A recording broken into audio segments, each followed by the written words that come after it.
Thank you for being here. Let's give it a few minutes. As always, let's see who joins. Scoring Comes Promotions live stream here to chat about Freemasonry. Any thoughts you have on Freemasonry, positive, negative, or neutral? I'd love to hear them. I hope that everybody spent yesterday, or at least spent a few moments yesterday, thinking about all of the veterans of Canada, United States for Veterans Day, England, United Kingdom, basically all of our veterans who either past or present, who chose to serve our countries. Yesterday obviously was Remembrance Day here in Windsor, here in Canada, and Veterans Day in the States. I posted some questions on my YouTube channel, some quizzes on the community page about, or asking questions about Masonic military members, at least Canadian military Masons. I hope you'll answer some of those questions. And let's give it a few moments. Let's wait to see who joins. As always, as I'm always saying, I know it gets annoying, but please hit like, please hit subscribe. That helps out big time in terms of other people finding this channel and other people supporting it and supporting my efforts to promote the ways Freemasonry was and is relevant to the communities in which it's located. But for the time being, let's wait to see who joins. For the first hour, I just wait and just kind of answer questions from the chat or, hang out with people. The second hour, I tend to have more specific topics, so.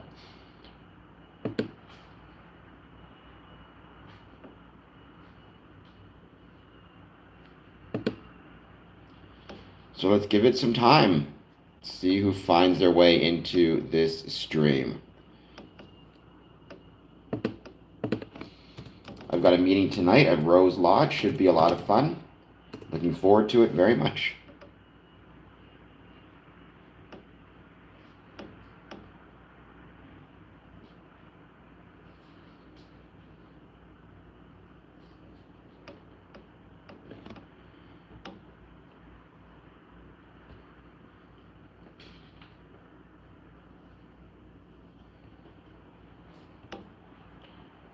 And by the way, a great 1 a.m. stream this morning.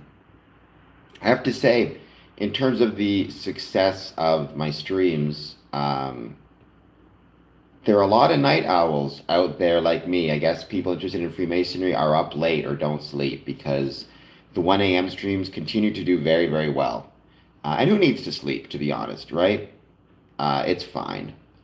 Don't listen to me. For heaven's sakes, get your sleep. I don't want anybody to not get enough sleep and then sue me or something. So get your sleep. Be healthy. As always, though, for the time being, hit like, hit subscribe. Let me know how you're doing. And if there is anything when it comes to Freemasonry that you want to talk about, any thoughts you have, positive, negative, or neutral, I would love to hear them. And I'm a little bit over 1 week away from finally making my way to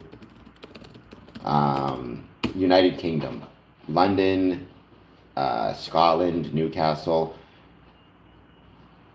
While I'm away, I will be, while I'm away, I will not be live streaming. So that is from the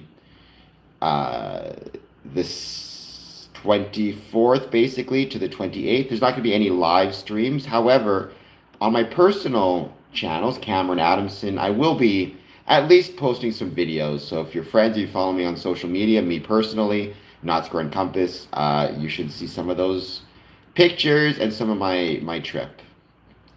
M41 Silly Boy.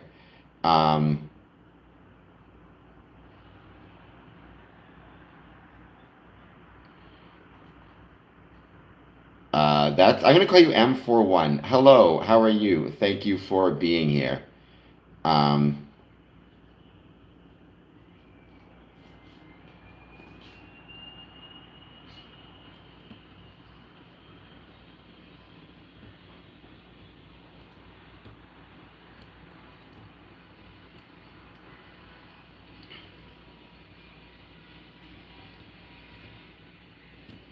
but I hope you are doing well. M41. Let me know how it's going. Let me know if you have any thoughts on Freemasonry, positive, negative, or neutral. I'd love to hear them.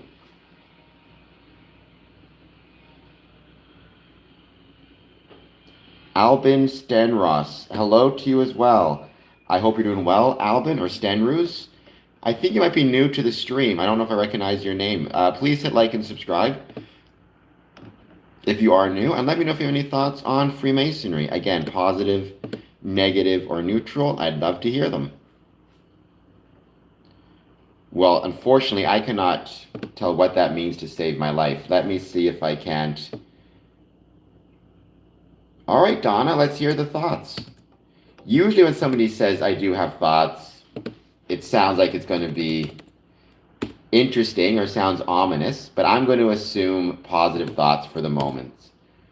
But let's hear them.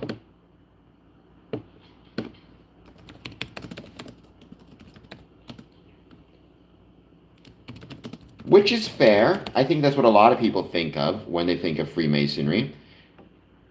I don't think it's going to happen, Spirit, but I don't know for sure. Donna, I think that's fair that people think of secrecy. I try to avoid using the term secrets or secrecy. I prefer to use the term privacy.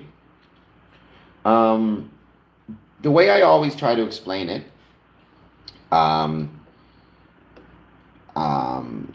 is imagine, Donna, that you have a family recipe and it got passed down from your grandparents to your parents to you. You're going to maintain the privacy of that family recipe. You're not going to put it up online on social media, not because there's anything nefarious or negative about the family recipe, but rather because maintaining the privacy of the recipe maintains the bonds between the family and the generations of the family. Within Freemasonry, we have, we have our rings, right? Like these, which can get passed down. We have jewels, but that's not what we pass down between our membership. What helps, oops, sorry about that, just dropped something. What helps us maintain the bonds between our members ultimately is our ritual and our ceremony, particularly our modes of recognition. That's the most important thing. And maintaining the privacy of those things helps to maintain the bonds between the generations of Masonic brothers. When you say, is it a lodge? Well, I mean, the lodge is the term for the group of Masons that meet. So when I joined Freemasonry, I joined Windsor Lodge number 403. That's my mother lodge. That is a name for the group of Masons that meet on Fridays here in Windsor. Other lodges meet other days of the week, potentially other locations. So lodge is the group of Masons, right? There is no single Masonic lodge that encompasses every Mason around the world. Rather, there's a series of lodges that meet throughout the world. Different parts of the world, under different jurisdictions, different leaders, different worshipful masters, etc., etc. Don, I hope that made sense. Spirit, yes, fingers crossed indeed. Sometimes help is not easy to get, actually. Sometimes help is hard to get as well. But that shouldn't stop you from asking, and certainly hoping you get it from your family and your Masonic brethren, if nothing else, and your friends, right? You should never be afraid to ask for help. That doesn't mean, unfortunately, you'll always get it. I am a Freemason, L-O-O-O-O-O-O-O, etc. L. I've been a Freemason since 2007. The purpose of Square Income's promotions is to explore the ways the way Freemasonry was and is relevant to the communities in which it's located. Hopefully, Donna, I mean, that should be one of the goals of being a Freemason, is to love and help your brethren. I mean, I definitely would say the love part. I mean, we as Freemasons are human beings. There are many Masons I genuinely love and consider them to be, a brother. There are many Freemasons I don't like, let alone love at all. That's human nature, right? I don't have to love everybody who's a Mason. I have to respect them as much as I can and try to get along with them. But human nature is such, we're not going to love everybody, at least in my experience. But that doesn't mean, I think what Freemasonry teaches is even if there's someone you don't like, you have to respect them as a brother and respect them as a as a part of your fraternity. Help one another again within Freemasonry. Hopefully, we are helping one another. There is a social safety net component to being a Freemason, as there is a social safety net to forming any type of group, right? One of the reasons you become good friends with your neighbors is part of it is hopefully you're just a good person and a nice person, but there's also a social safety net aspect to it. If you need help, need assistance, need someone to turn to, if you are friends with your neighbors, you can potentially rely on them and help them, or they help you. In the same way with Freemasonry, there is a social safety net aspect to it. I've known brethren who would be homeless were it not for Freemasons stepping in and assisting. I've known brethren who needed a meal, found it, needed a ride to the hospital, and got it. It's not necessarily all the time because brethren are busy, they have their own lives.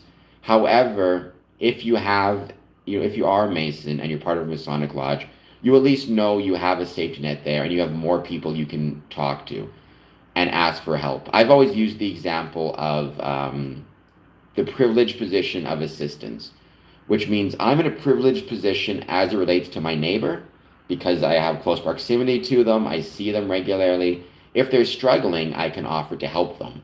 And I'm in a position to help them that others are not. I'm in a privileged position as it relates to helping them. In the same way with Freemasonry, I'm in a privileged position with respect to my brothers. I have more opportunities to help people who may need help and who may need assistance. Hope for Dogs Rescue Shelter says hello. Hello, Hope for Dogs Rescue Shelter. I love dogs and I love shelters. LOO, etc. L. What is the Freemason opinion on Islam? Can you be both at the same time? So the latter is yes. I know many Muslim and Islamic Freemasons. Great dudes, great part of the craft. As for the former, there is no Masonic opinion on any topic, religious or political especially. There's about 850,000 Freemasons in the United States, so you'd have to ask, each one what their opinion is on Islam. Freemasonry, you need to believe in a supreme being. However, that supreme being can be in the Muslim faith, Jewish faith, Christian faith. There is no restrictions based on religious beliefs to become a Freemason, nor should there be. Within a lodge, we're actually not allowed to discuss. We're not allowed to discuss religion or politics while in a Masonic lodge. When you ask what is Freemasonry, the simplest answer I can give is Freemasonry, ultimately, it's a social club, or it is a civic organization that evolved from stone mason guilds of medieval Europe around the 15th and 16th centuries. I am doing well, Robin. Thank you for joining. I will answer your question if you give me a 99-cent super chat and hit the like and subscribe. It's nice to be called a pretty man and be told I look great. I'll take it, Bijarn. Please hit like and subscribe as well if you're not done so yet. Same thing, Robin. Hit that like and subscribe button. I would truly appreciate it. Holy, there's a lot of all caps gay in the stream there. All right, I may have to put you in a timeout, though it's still great to have you here. Let's go 10 minutes.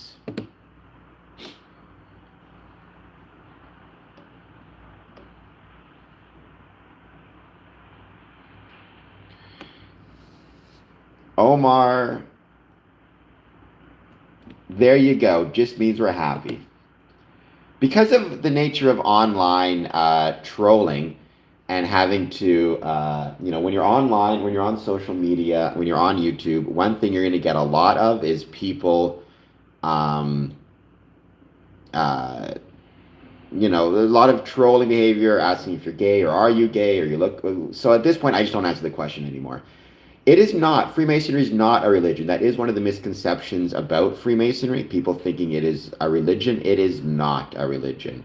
To be a Freemason, you must believe in a supreme being. However, the nature of that supreme being is personal. So, There are many Freemasons of many different religious faiths, or like me, I'm not religious myself, but I do believe in a supreme being.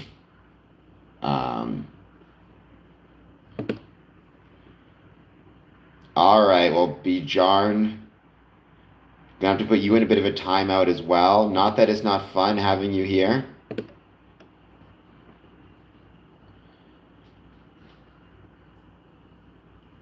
All right.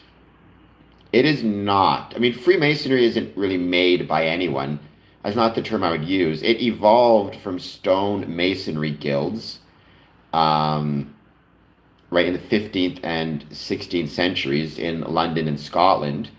Freemasonry has borrowed from many different philosophies, religions, mysticism. Like it borrowed ideas from Judaism, Christianity, obviously, the Muslim faith. It borrowed from Stoic philosophy, Egyptian mysticism, but primarily the primary kind of symbolism from which it borrowed or helped to build itself was stone masonry guilds, again, of medieval Europe, 15th and 16th centuries in particular. Welcome, Mr. Keeps, and down he goes indeed. Don't think about what people say about you, just focus on your mindset and nature. Very valid and very good advice, Omar. I would agree with that. Well, it started, you can pick different dates as to when it started. The earliest date I think most people can go with is 1634. So again, you have stone masonry and stone masons, right? Tradesmen, craftsmen who built things out of stone or who shaped things out of stone. They started, I mean, millions of years ago, if you want to count our human ancestors who shaped things out of stone. So that was, the case. But the Freemasonry, which is the social aspect of it, the civil organization, the fraternity, if you will, that sprang from it, that started around 1634 when men asked to join these stone mason trade guilds, not out of a desire to build things out of stone, but rather out of a desire for brotherhood and camaraderie and to belong to a group. And those were speculative masons. There was 3 that joined in Scotland, one, I forget his name now, joined in England. And over time, the number of men who wanted to join and be part of these groups, not to learn how to build things out of stone, but for the social aspect of it, the fraternal aspect of it, they started to grow and grow and grow. They were called speculative masons. And sooner or later, speculative masons started to overtake, in terms of numbers, operative masons, primarily because it wasn't economically feasible to build things out of stone starting around the 16th century in the way it was in the past. There you go. My entire condo is made of concrete, very Masonic. Well, I mean, concrete is a type of stone, so sure. Although if it was actually made out of stone, stone, full big stones, that'd be more Masonic. Does it have any history with Islam? I mean, it does. I couldn't say if there was any Freemasons in the Ottoman caliphates. I know there's currently, for example, Freemasonry existing in Morocco. The shrine is heavily influenced by Muslim and Islamic symbolism, specifically from Morocco. Sufi is in there as well. There was Freemasonry in Iran until the Iranian takeover of, I think it was 78. Right, Freemasonry does not exist near as much in, let's say, Islamic countries as it does in other countries. However, Morocco and in places in the States, like in Dearborn, for example, there are many lodges of Muslim brothers. And I've known many Muslim brothers around the world, for that matter. There you go. Romans actually famously were the first civilization, if I recall correctly, to invent a type of concrete that set 79. Okay, so there's Freemasonry in Iran before 79. In 79, with the revolution, Freemasonry was outlawed in Iran. There is actually several lodges of Masons who are from Iran, who basically set up shop in Los Angeles primarily. Freemason, it's called the Grand Lodge of Iran in Exile. Um, was I saying? Yeah, the Romans famously were the first to invent a type of concrete that set underwater, if I recall correctly. That allowed them to build those aqueducts that go over, that go over streams and go over, or through streams or across streams. That is right. If there is negativity around you, excuse me, then if you choose to be positive, that is the best way to combat negativity. I agree with you 100%. But certainly concrete is Masonic. It's made out of stone, right? It's made out of, if I recall correctly, crushed up stone.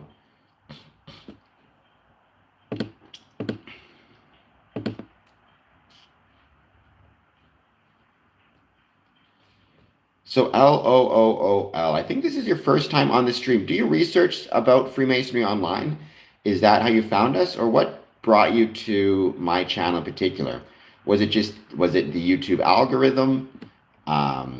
What brought you this direction? And I hope I've been answering your questions well. If I haven't, let me know and I'll try again.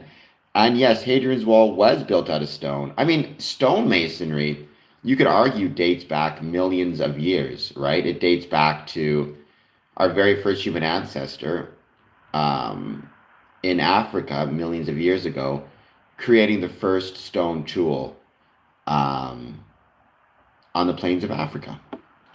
Homo habilis, if I recall correctly, handyman. Or actually, even before that, Australopithecus afarensis, if I recall correctly.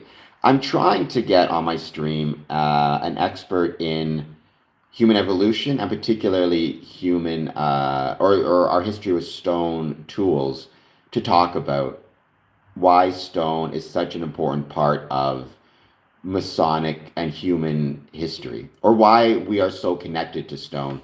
You could argue that the human experience is the experience of manipulating and working with stone for advancement, in which case Freemasons are onto something whenever we use stones to symbolize progress. Dylan, how's it going? Thank you for joining. I hope you're doing well. Hit that like button. Consider doing a 99-cent super chat. And it's wonderful to have you join. VA? I'm going to call you V because I can't pronounce that. Freemasonry is not a religion. To be a Freemason, you must believe in a supreme being. However, the nature of that supreme being is completely up to you. We have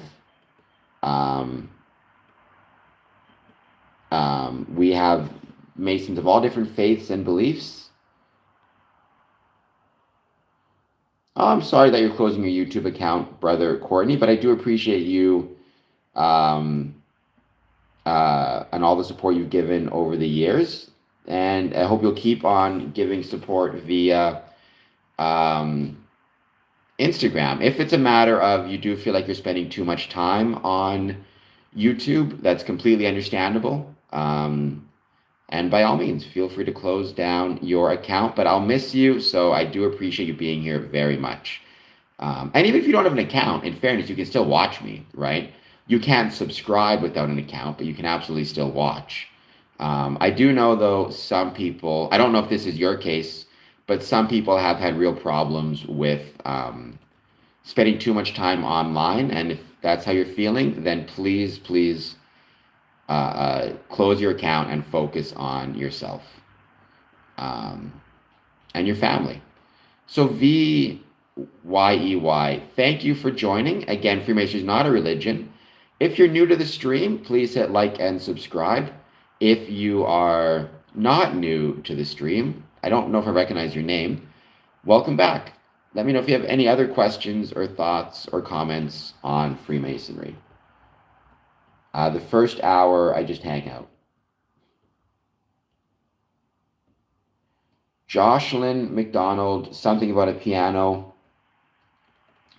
When I was a kid, I took piano lessons, and then I grew tired of them. I should have kept playing it, to be honest, but you learn after, later on in life. Um, do you play the piano, Jocelyn?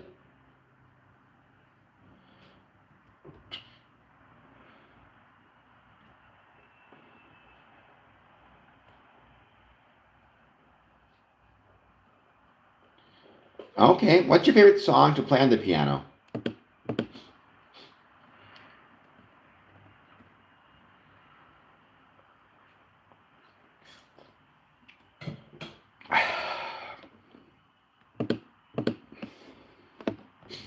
If you had to pick a favorite song to play on the piano, what would it be?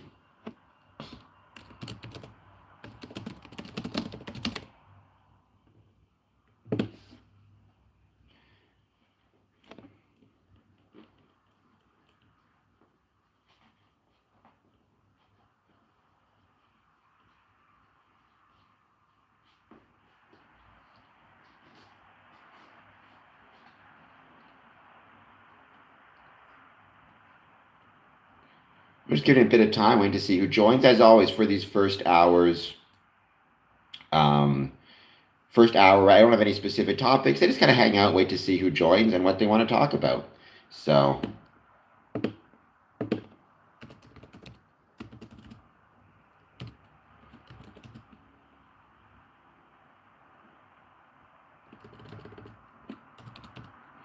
waiting to see who else jumps on the chat to say hello.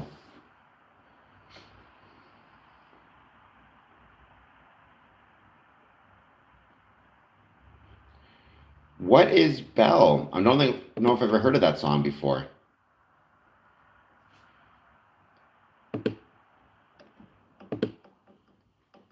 Carl is back. Welcome back, Carl. Thank you for being here as always. I hope you're doing well. I hope you'll take a moment to hit that like and subscribe button. Thank you for joining.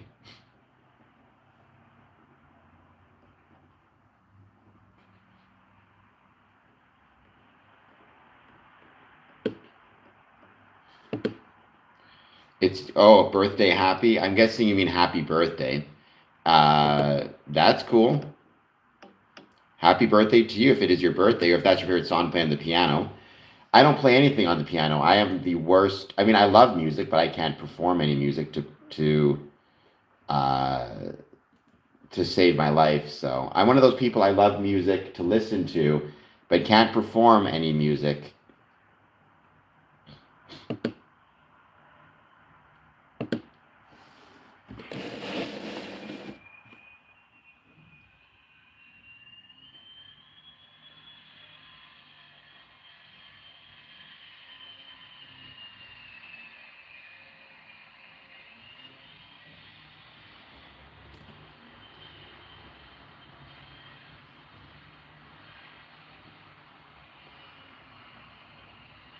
All right, we're just gonna have a bit more time. We're just gonna wait to see, as always, who else joins. And thank you everybody for being here.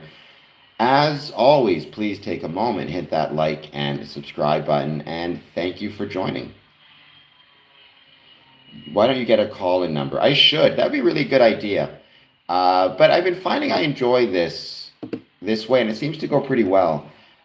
However, having said that, a call-in number would be really fun, especially when I do my exclusive streams, right? Either exclusive streams for um, Patreon members or exclusive streams for YouTube channel members. Speaking of, I have a couple of those coming up. I have a YouTube member exclusive stream on the 21st at 3 p.m. and a Patreon exclusive stream on the 21st at 2 p.m. Normally, on the 21st of every month, I do a 24-hour live stream, and I love doing them. However, in this instance, instead of that, what I will be doing is a 24, instead of doing a 24-hour live stream, I'm going to do 2 exclusive streams So at 1 p.m. on November 21st, I'm going to have my regular stream like this, just open discussion. Anybody can join. Anybody who makes it, much appreciated. Then from 2 p.m. to 3 p.m., I will have a stream that is exclusive for Patreon members. The way you can find that stream is by joining the Patreon, patreon.com/square and compass. Become a member. You'll see a link to the 21st live stream. That's exclusive for Patreon members. It'll give me a chance to talk with those Patreon members about what they're looking for from the channel, things that are going well, things they'd like to see changed or improved upon, or different, or topics they want to see discussed. And then at 3 to 4 p.m. Eastern Time, again, it'll be a YouTube exclusive stream with YouTube members. So that should be a lot of fun as well. So if you're a member on YouTube, same thing. Thank you, Carl. That's incredibly kind of you. I follow the 10. I do not know what those are, Pastor. So for everybody watching this, please take a few moments to consider becoming a YouTube member, become a Patreon member, or just hit the like and subscribe and share button. And all that stuff is greatly, greatly appreciated.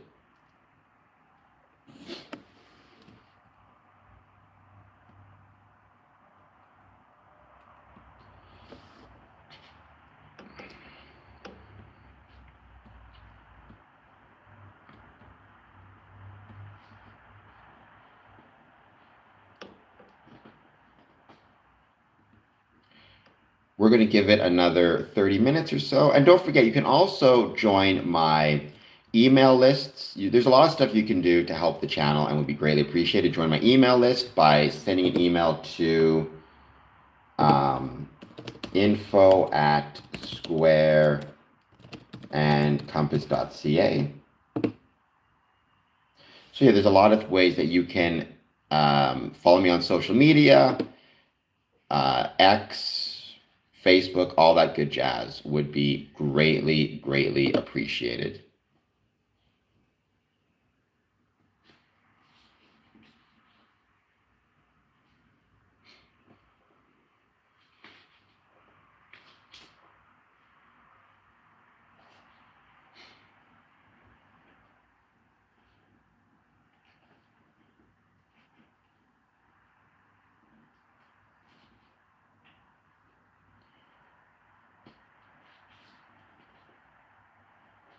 We're going to give it another half hour, then we're going to start on the main topic again. Today, I want to delve more deeply into this idea of housing, and particularly why I think the lack of housing affordability is negatively affecting our ability to grow within Freemasonry.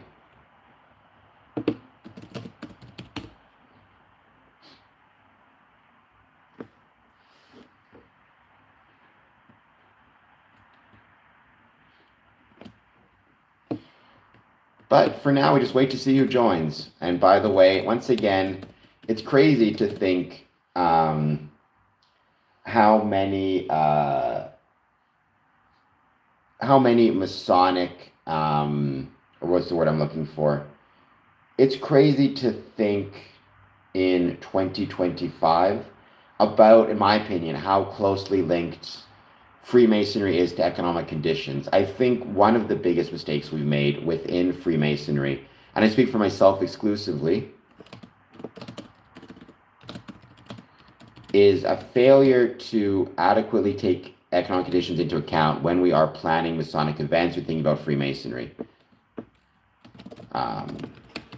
There's almost this idea within Freemasonry that kind of what happens in a lodge and what happens outside of the lodge should not affect one another. And that's just not the case. So, just my little opinion for whatever it's worth.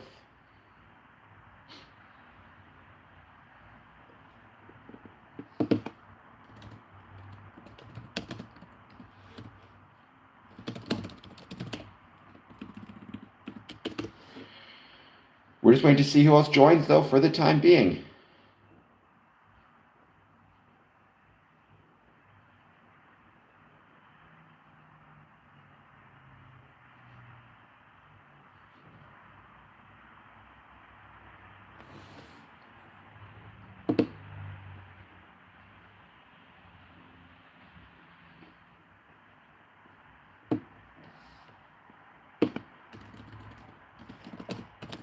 And also the question is, who is owning the home, right?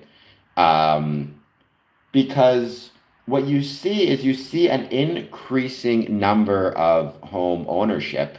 However, so on the first kind of consideration, you might think that what I'm saying actually doesn't make a lot of sense because,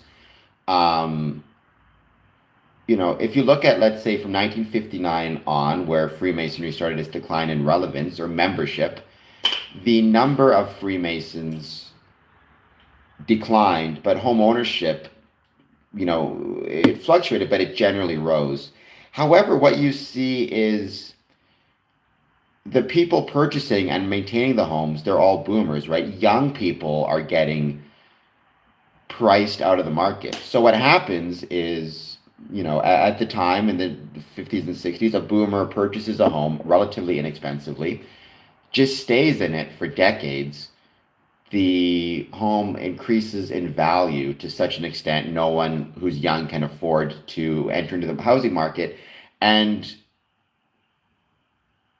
they then are so focused on making their rent, their inability to create generational wealth through home ownership, their inability to feel connected to a community through a lack of ownership, they're not interested in joining Freemasonry because they're so focused on just keeping their feet under them, right? Home ownership among 30-year-olds has decreased significantly. In 1984, 47% of 30-year-olds owned a home. In 2025, 33% of 30-year-olds own a home, right? So if you're a 30-year-old and you don't own a home, are you really that interested in joining Freemasonry?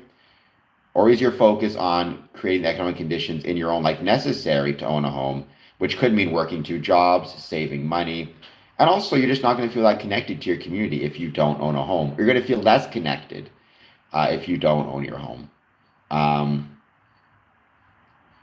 I was born in Winnipeg, but I live in Windsor. But I was born and raised in Winnipeg. Even there, though, John G, define dirt cheap. Winnipeg might be an exception, but I think Mr. Keeps is more correct. I mean, and don't forget, housing in Canada is more expensive than housing in the States. And in the States, costs are going crazy. So what does that tell you? Right. But again, if you are because what Freemasonry needs, we need a combination of things. We need the membership we have to show up. We need new, younger membership as well. But in both cases, if you don't feel economically secure, and part of that security comes from owning a home, and you're in your 30s, well, good luck convincing them to attend their Masonic lodge. I'm from Whitby, left it because of inflation, making a killing in Alberta. Okay, I mean, I was saying we had somebody from Alberta on a couple of days ago, I should say. I'd like to make it back to Alberta. It's been decades since I visited it. I was in Calgary and Edmonton probably 20, 30 years ago. Both beautiful cities. And it's a great province.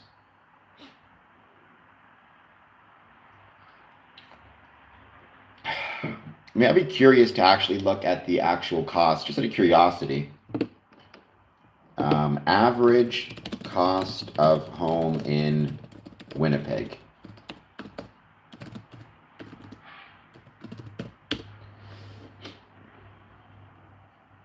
The average home cost of Winnipeg is $385,300. This is going to Google. Take that for what it's worth. Average detached, $437,000. Condos, $297,000. The fact that condos are $300,000 though is not cheap. And Winnipeg's a wonderful city, God's country. In fact, is what I would say about Winnipeg. It is in fact God's country. I love Winnipeg. It's funny, when I was growing up, I wasn't a big fan of Winnipeg. But I think the issue is when you grow up somewhere, you never really appreciate it. It's only when you move away and start to look back on it, you realize actually it's a pretty great place. And Winnipeg's like that for me. I don't think I appreciated it enough when I was living there. It's actually a pretty great city. Got Fort White Nature Center there, got a lot of great Masons there, a lot of great Masonic lodges there. It's got my family there, or at least half my family. Um,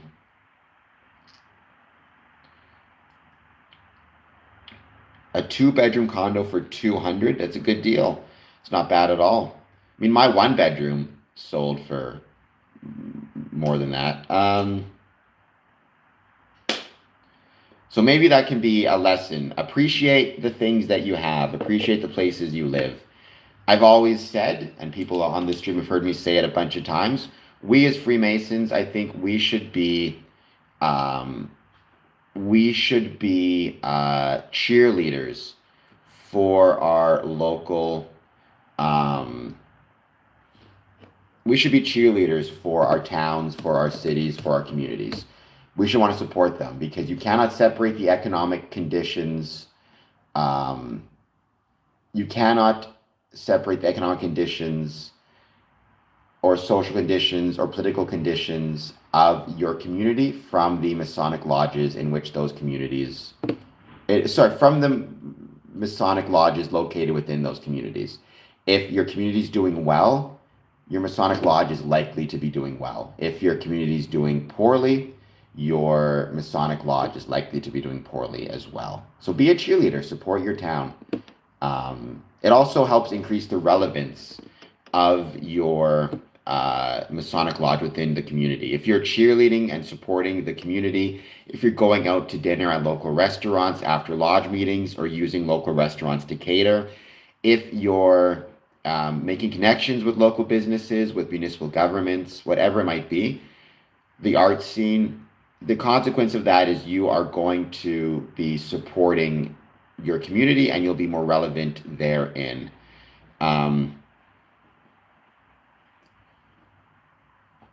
Winnipeg? I mean, Winnipeg has 750 to 800,000 people.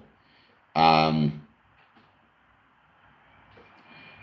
mean, it's not that I don't want to hear that, John G., but I do disagree with that.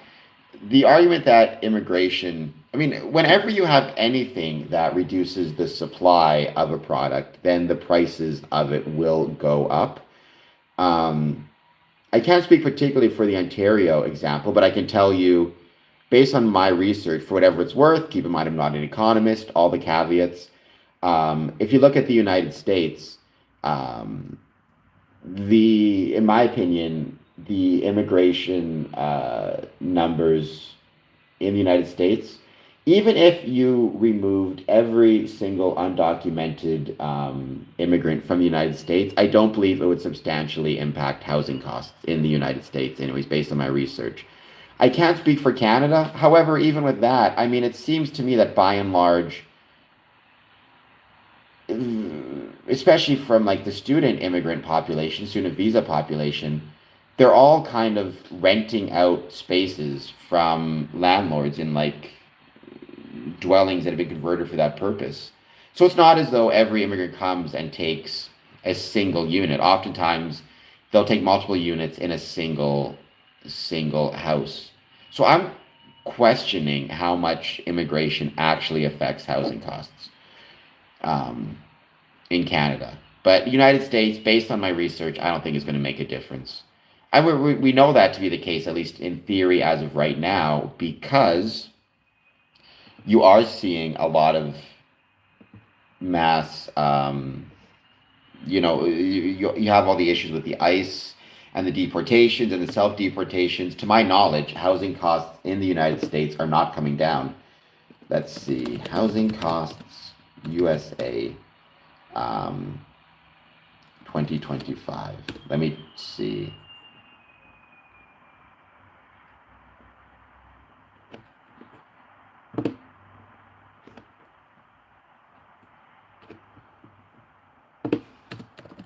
up or down. And the other issue too, right, is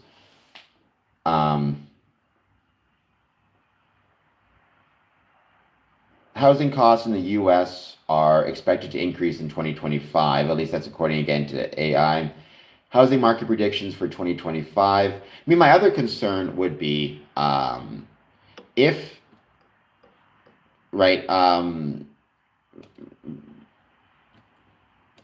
is it a renter's market or is it a owner's market? I mean, I remember back when I worked at a legal aid clinic during law school, and one thing we dealt with a lot was landlord tenant board issues. And at the time, you had a very, if I recall correctly, you had a relatively high vacancy rate. There was a lot of apartments sitting empty at that time.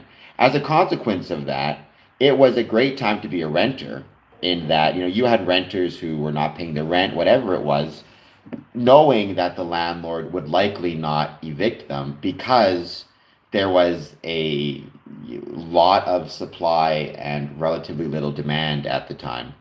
Um, Whereas it feels like I'm out of the game, I'm just looking at what I'm seeing. It feels like in 2025, it's the opposite. You have a lot of demand, not as much supply. But the point is, in some sense, either way, somebody's getting screwed, right? Before, when you had a lot of housing but limited demand, people who were landlords oftentimes found themselves getting the short end of the stick. Whereas when it's the opposite, so my suspicion is certainly if you're a landlord, you're probably welcoming of immigration because it increases the demand on housing, and you can charge more for your apartments and for your units, and you are also going to be more likely, more willing to evict people for not paying their rent because there's other people looking for housing. So it's one of those situations where it's not a simple matter of, right. My suspicion again is if you're a landlord, if you own property, you're probably a supporter of immigration, and you're probably doing pretty well for yourself thanks to immigration coming in. Um, and I'm with Dad, right? Look, again, immigration. This kind of goes to something I talked about a few years, or not, probably last year, I think, on the stream. This idea of can we in society do big things?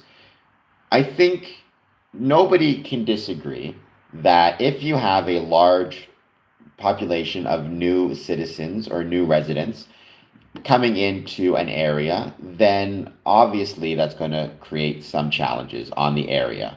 It's going to create challenges in terms of the services. If you go from, let's say, you have a town of 100 people to a town of 150 people, and the 50 people are all from a different country, let's say they don't speak the language. I mean, that's a very general idea, but obviously the town is going to have to use more resources. It's going to have more medical resources, police, fire, all those different things to service a bigger population. Government services are going to need to service a bigger population. Housing is going to become very scarce. At the same time, though, just because it's hard doesn't mean it's impossible, nor does it mean there can't be a lot of benefits at the same time, right? Like everything else, right? I think it feels kind of like we in society no longer have faith in our ability to do big things, right? I think that Canadians and Americans are incredibly resilient, even in small towns, especially in small towns, and it's actually is possible for us to welcome and accept and create prosperity both for new residents and new citizens and new immigrants and those already living in the country and those already living in those communities. I don't think it has to be an either or. I don't think it has to be impossible. I think we can do great things. And throughout history, we've shown that, right? Throughout history, America and Canada and Britain and many other countries have demonstrated a incredible ability to integrate and adapt to new residents and new immigrants. And I think we can do the same thing again, right? I have faith in our ability to do that if we want to, and if we want to put the work in to do that. I remember I've talked about this before, but in Freemasonry, one of the things that struck out to me when I first joined was just how many different accents I was hearing um, in the lodge at the time, right? You had a Philippines accent, you had a British accent, you had an accent from Africa, if I recall correctly, Kenya. Um, um, right? And so we in Freemasonry have demonstrated an ability to integrate, incorporate, and welcome men from all different parts of the world. I think Canada and the States can do the same. Um, also, it kind of reminds me of somebody on social media uh, who I would consider to be a jerk, but he posted a picture of a school in Minneapolis. It was like a school graduation. It was like an elementary school graduation or an elementary school assembly. And he said, "This is America now." And it took me a second to understand what he was talking about, but he was complaining that all the people in the school, all the kids in the school, were, I'm assuming, at least all that we could see in the picture, were Muslim. I'm assuming they had like the women had the headscarves on. Um, Everybody was dark, and it's like, why are you being a jerk to those kids, right? They're just trying to get an education. They're just trying to learn. They're trying to grow. Why put them on blast for no reason other than you don't like the way they look? I thought that was a um, a D move. Um, At this point, I'm in favor. Well, I mean, I think John G might have been being sarcastic. At least I hope he was being sarcastic with that, because I would agree that's not a cool sentiment necessarily. You want to try to, I would say drop a ladder for future generations, not raise it. Having said that, what he's expressing is a very, very common sentiment. And it's becoming a huge issue right now, right? One of the biggest issues we have is boomers, not just boomers per se, but older generations who purchased assets when they were younger, um, enjoying incredible asset valuation over the last 50 years or so. And then basically their assets have increased in value so much that they've priced younger people out of the market, right? It's become a huge issue. Um, but again, it's also why when people knock immigrants coming to the country, I kind of push back and point out that the issue isn't that. The issue with housing, in my opinion, is not so much the idea of a low supply. It's, for example, older generations refusing to sell their house for anything near what they got it for, pricing them out, or relying on immigration to drive up demand and drive up price so they can rent at a greater amount. They can kick people out easier, evict people easier, um, knowing there'll be somebody else who wants the apartment right away. Um, so yeah, I'm less inclined to blame immigrants for these situations. Some of them, I mean, most of them, in my opinion, most people are basically, well, how do I put this? Um, there are plenty who are doing good, but there are an issue with the older generations. And again, if you think about it, if you so in Canada, to be a Freemason, you have to be over the age of 21. If you purchased a home, let's say in your mid 20s, you may have joined Freemasonry at the same time. You've basically held on to your home for that entire time. Having that home ownership allowed you to be financially stable, allowed you to be more active in your Masonic lodge. But now you're not giving that same opportunity to younger generations. Um, and Freemasonry should accept everyone equally. That's one of the beautiful things about Freemasonry. We can't pretend like Freemasons aren't human beings. So unfortunately, there are some, every bad thing you see in the world will exist within the heart of a Freemason. But hopefully, by following Masonic philosophies, they understand the right and wrong way to be. Well, there you go, Mr. Keeps. I mean, I do suspect, though, based on what I've heard from you, that I think you may be more 50-50 in the sense that, like me, you recognize the problem of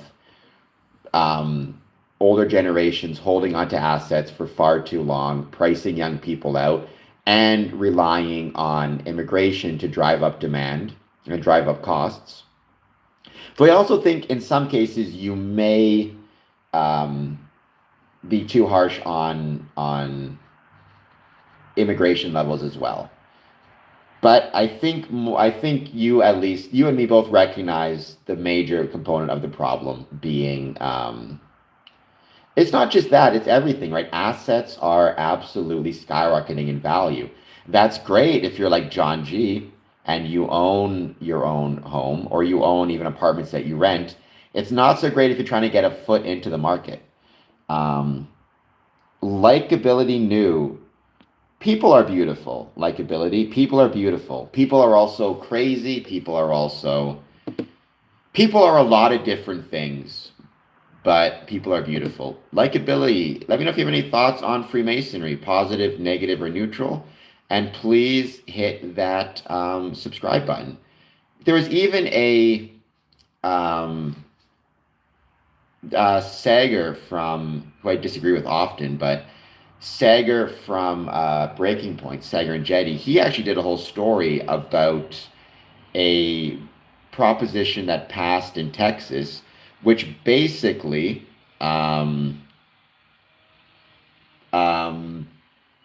exempted seniors from paying property taxes that would go to schools. The argument being seniors don't have kids in school, so why should they pay property taxes to help support a local school? And it's like, that's just another example. That's the same attitude as I'll hold on to my house forever. If your attitude is, I don't have kids in school, so I'm not going to support the school, it's like, that's crazy. That basically allows you to hold on to more of your money while at the same time depriving the community of resources it needs, especially because when those boomers went to school or those older people went to school, those schools were supported through property taxes, so they got the benefit of it, and now they're not willing to pay it back.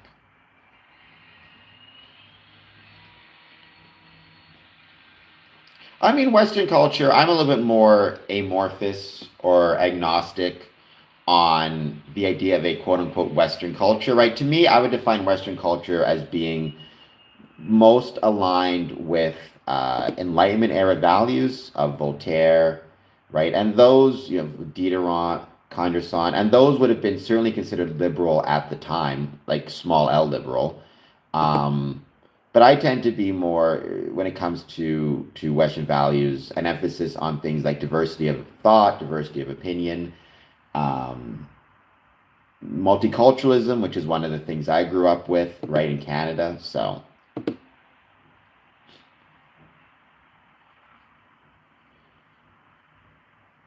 I mean, I've seen the news reports and I've seen because I follow on X. I don't actually follow, but I check in. What I like to do on X is every couple of weeks I'll do a deep dive into like Kyle Kalinske, Emma Vigeland, like all the left-wing content creators on X, and then all the right-wing content creators so like Matt Walsh, Michael Knowles. I've seen all those reports. I mean, but I don't actually see it in my day-to-day life. So an example of that is, I remember when I was a kid, right? I was born 83. And one of the things that me and my friends would do when I got old enough to do so is we'd all go to the park. Moms would take us. We'd all hang out. We'd all play at the park together, hang out with everybody, right? It was just a thing you did, a thing you saw. I remember a few years ago, and I still see it now, but a few years ago, it was me and somebody I knew. We were walking by a park. I look over, same thing, a whole bunch of kids playing, a whole bunch of parents watching the kids play, moms primarily. But the moms, it was newer Canadians, obviously. It was people from, or probably people who were wearing, I forget what it's called, but wearing like a Muslim or Islamic headscarves. Um, didn't hear a lot of English on the playground. But to me, when I looked at it, I just saw basically the continuation of what was happening when I was a kid. Kids playing on the playground with their moms watching them. It didn't seem that different to me. The race and the language was different, but if I couldn't hear what they were saying, um, or even though it's different language, it sounded the same. It sounded like kids playing. The point is, I don't see this example of um, people segregating themselves in communities. I see people just coming and trying to have a better life. My friend disagreed, and he thought it was. But what are you gonna do? He thought it was bad to see because they're a different race and different language. I thought it was fine. To me, it looks no different than when I was a kid. Again, the people look different, but the feeling was the same. Um, Windsor is a wonderful town. It's not the middle of nowhere. It's Detroit. It's right across the river. Toronto's 4 hours away. Chicago's 5 hours away. Um, well, I mean, you could argue it's the opposite. I don't like people, but I don't like all people equally. Um, I've never found that one group of people is better or worse than another group. They all seem very often pretty terrible. Um, but I don't assume that somebody's better. At least that's been my experience. And again, it kind of goes back to what I was saying, the X post I saw. It was somebody who said this is America, and then they posted a picture of it was like an elementary school, which a whole bunch of kids, the girls all had the headdress on or the headscarf on. Um, Clearly looked like newer immigrants, newer Americans, right? And it was a right winger, and he was saying he didn't like seeing it, I guess. But to me, it's like, why? These are just kids. They're just kids going to school. It didn't look, aside from the race of the kids, it didn't look any different than when I went to school. So I don't know. Again, I'm not going to knock anybody for coming to this country, Canada or the States, and trying to make a better life, especially when very often groups of people incentivize them to do so, like property owners or homeowners who um, are happy to see them come because it drives up demand and drives up prices. And you could argue my rose-colored glasses come from Freemasonry, and again, Freemasonry's welcoming nature and openness. However, you got to be careful with that because I know many Freemasons who are more on, let's say, conservative side of the fence when it comes to things like immigration. So it's hard to judge necessarily. Um, every Freemason kind of makes his own opinion on it, on things like immigration and immigration policy. That's a political matter that's a political matter, and one thing is we're not allowed to discuss politics within a Masonic lodge. All right, let's give it another few moments, and then we will start on the main topic, being home ownership rates, particularly the fact that we have the lowest home ownership rate for younger householders in 4 years.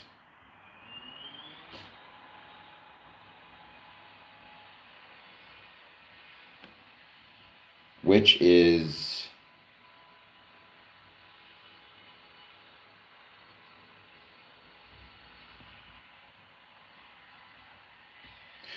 crazy to think. Who is Timmy? I do not know to whom you are referring, Mr. Keeps. Um, Unless I missed something. I'm trying to think.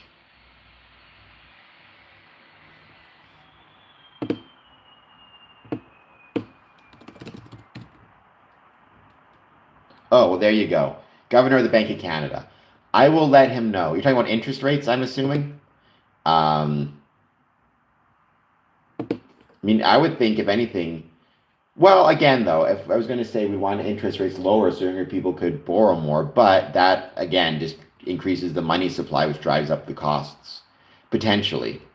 Um, right? If you have more people with more money, then you increase demand. So, um, right. However it works, um, whether you have demand increasing because you don't have enough assets or products, or you have demand increasing because in theory you have enough product, but it's being owned by a smaller and smaller group of people, it's the same issue, right?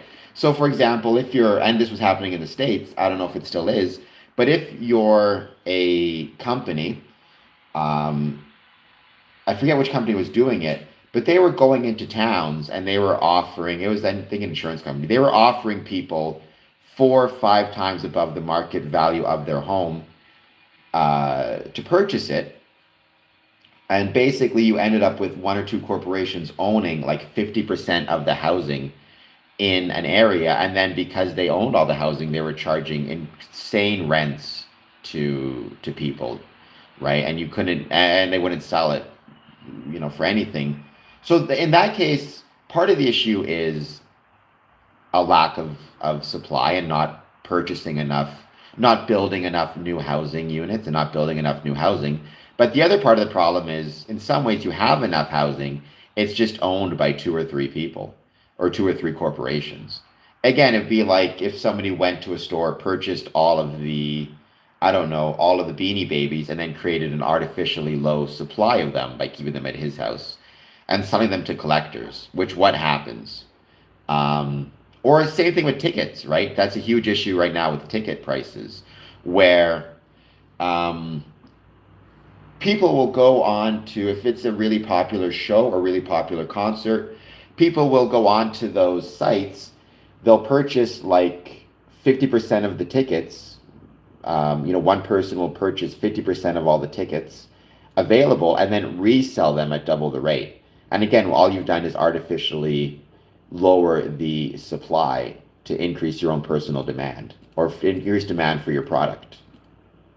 A lot of comedians, though, to their credit, and musicians are really fighting against that. A friend of mine, not a friend of mine, but somebody I once knew who's a comedian, he's doing really well right now. He actually canceled 2 of his shows because of resales. He found out that some insane number of tickets, I think over half of tickets, had been purchased like by 2 or 3 people, and they were getting resold on other sites for like twice, 3 times as much as were initially being sold for. So he canceled the shows and just refunded the money. So, but I do think, yeah, there is supply and demand. Look at the cost. I do not know what the cost of black leg booze is. I mean, I don't drink. Having said that, even if I did drink, I would not want to drink something called black leg booze. Amit, hello. How's it going? Thank you for joining. I hope you're doing well. I hope you'll take a moment to hit the like button if you're not done so yet. So, this is from the US, though I suspect Canada may be in a similar situation. According to the National Association of Home Builders, this was published last year, August 5th, 2024. It is the lowest home ownership rate for younger householders in 4 years. The U.S. home ownership rate was 65.6% in the second quarter of 2024, unchanged from the first quarter, and still the lowest rate in the last 2 years, according to the U.S. Census Bureau Housing Vacancies and Home Ownership Survey. The home ownership rate is below the 25-year average rate of 66.4% due to a multi-decade low for housing affordability conditions. The home ownership rate for head of households under the age of 35 decreased to 37.4% in the last quarter, the lowest level in 4 years. Amidst elevated mortgage interest rates and tight housing supply, affordability is declining for first-time home buyers. This age group, who are particularly sensitive to mortgage rates, home prices, and the inventory for entry-level homes, saw the largest decline among all age categories. Home ownership rates for householders under 35, between 35 and 44, and 65 and over decreased compared to a year ago. Home ownership rates among householders under 35 experienced a 1.1 percentage decrease. 35 to 44 decreased from 63.1 to 62.2. Next, households 65 years of age or over basically stayed the same. They had a slight decrease in ownership by 0.3%. However, home ownership rates for 45 to 54 inched up. So basically what you're seeing is for people aged 45 and over, their home ownership rates are staying the same.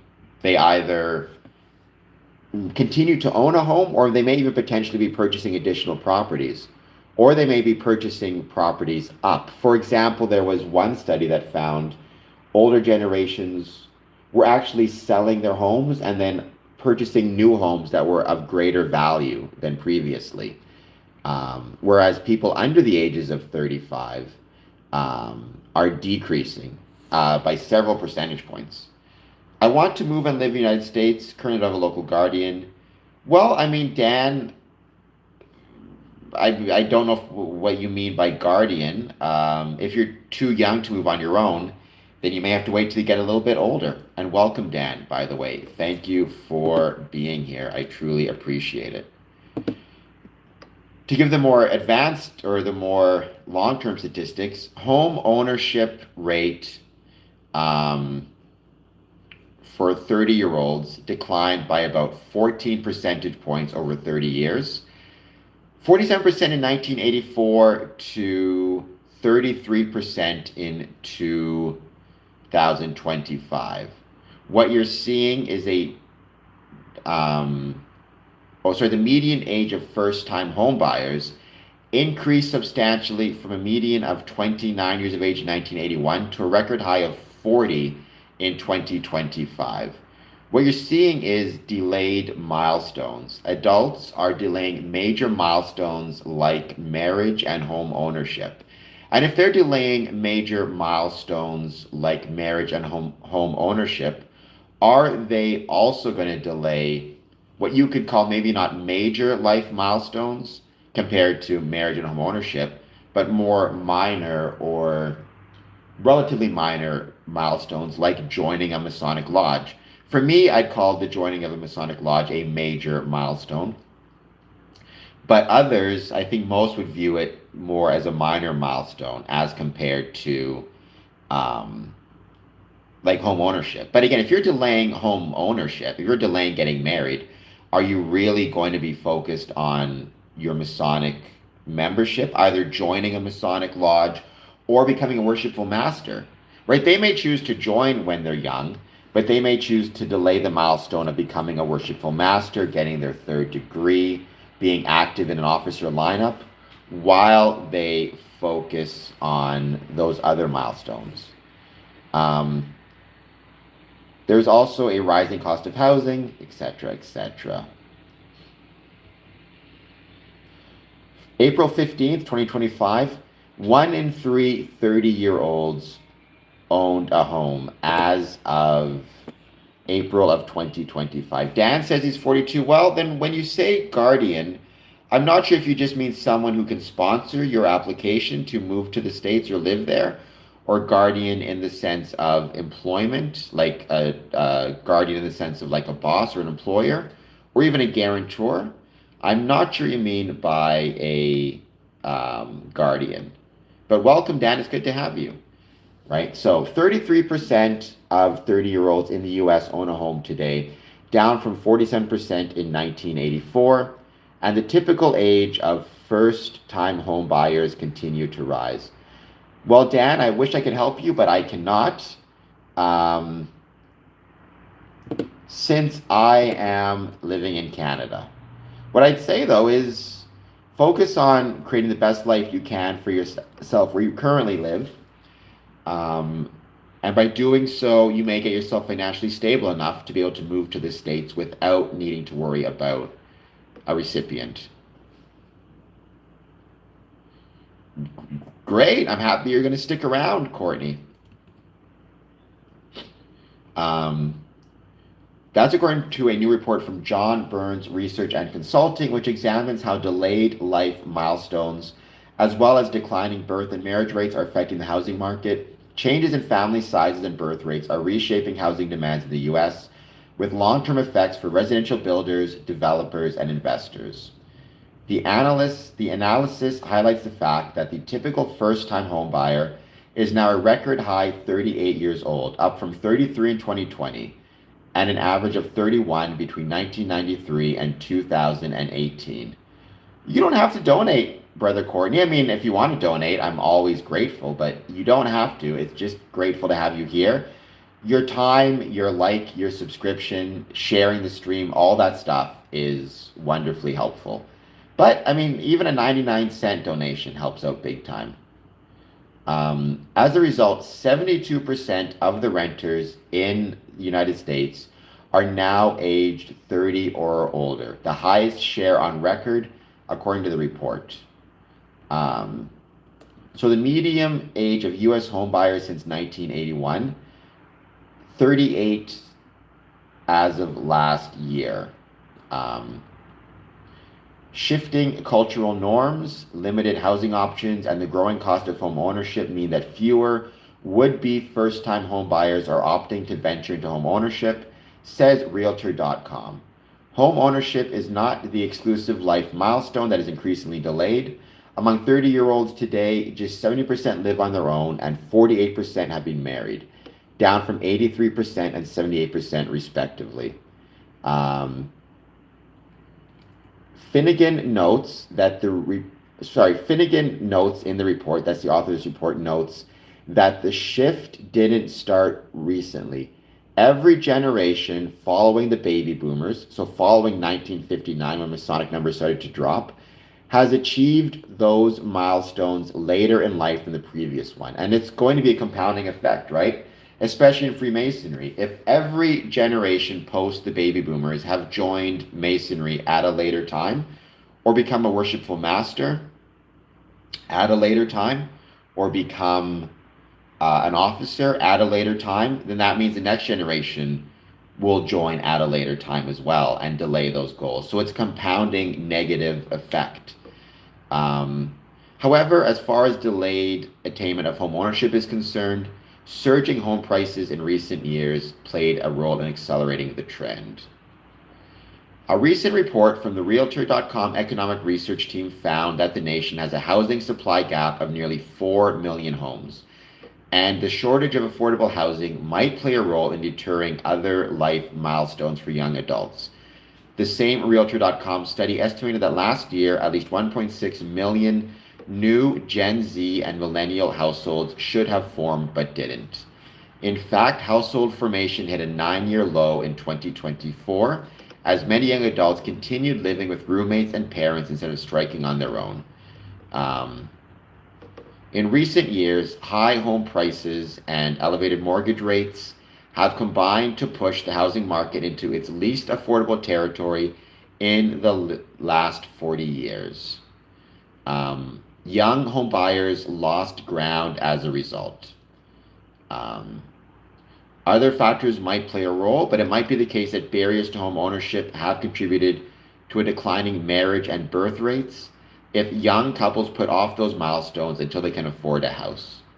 I would add into that, I think many people would argue that Freemasonry, joining a Masonic lodge, is a milestone, especially if you're joining it as a way to connect with your family, right? If you saw your dad join and considered his joining to be a milestone in his life, for you, joining a lodge may also be a milestone.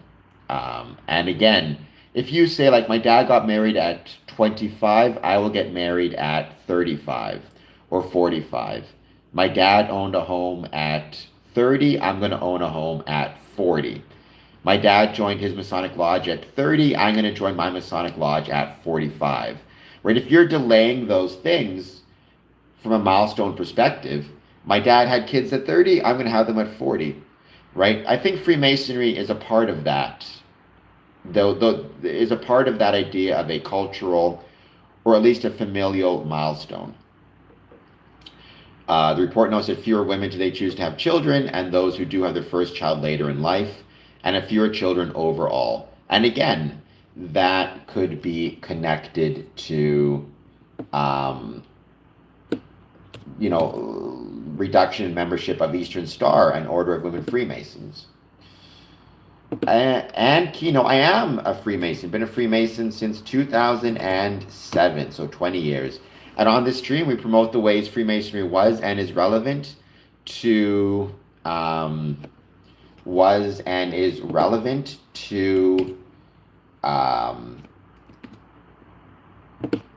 communities in which it's located.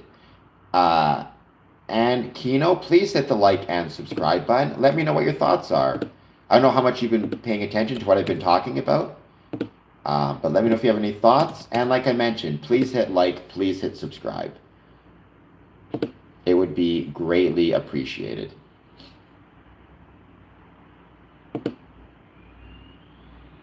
And even consider doing a super chat of just 99 cents.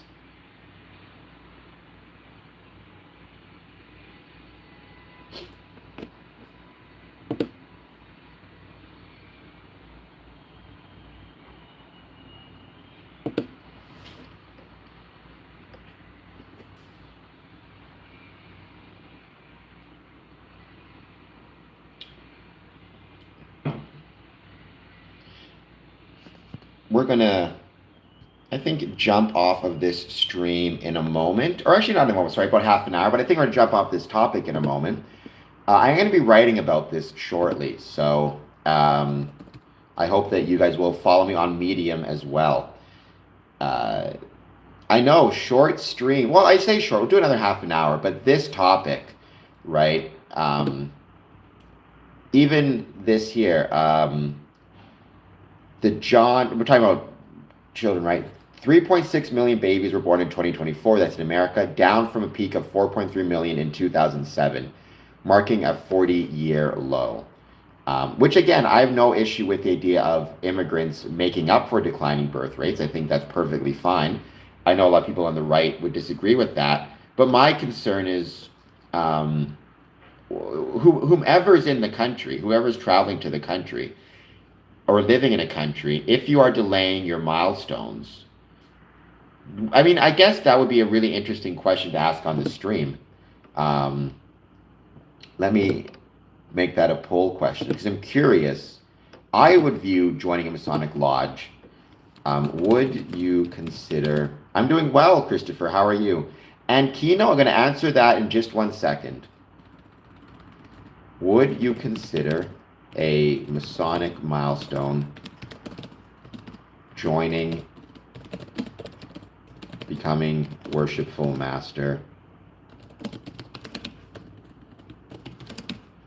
a life milestone like home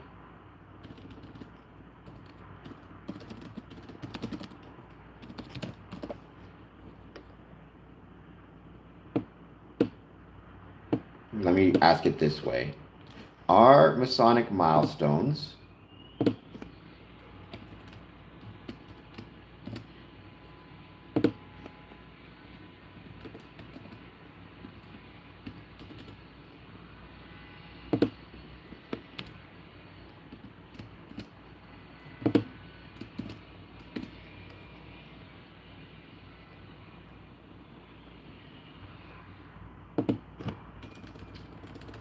okay, see what people have to say to this one. So, and Kino, every Freemason has to answer that question for themselves. Excuse me, there is no single answer to the question, what is a Freemason's most important question? I would say for me, the most important question, the one I try to ask all the time, is how can I be of use to my lodge and how can I be of use to the world? And if I'm able to answer those questions, then, or if I'm able to say I was of use to the world, I was of use to my lodge, that to me is the most important thing, and the most important question. But every Freemason has to answer that question for himself, because every Freemason will have different questions. Though I really like what you said there, because I think it was Voltaire who said, "Judge a man not by his answers, but by his questions." I think that's a pretty good way to approach the world, right? Judge not by the answers, judge by the questions. Um, I hope that was a good answer, Ankino.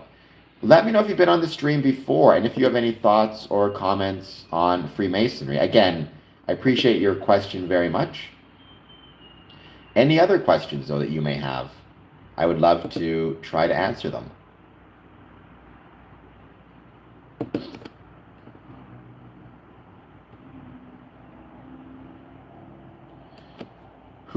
We got a Chris on here? Oh, there we go. Chris, yes, Christopher. Well, DMLA is different. Well, DMLA is a Masonic youth group for young men, ages 9 to 21, if I recall correctly. The Hiram Abiff legend, I mean, it's based on a biblical source. Let me just get the correct chapter and verse.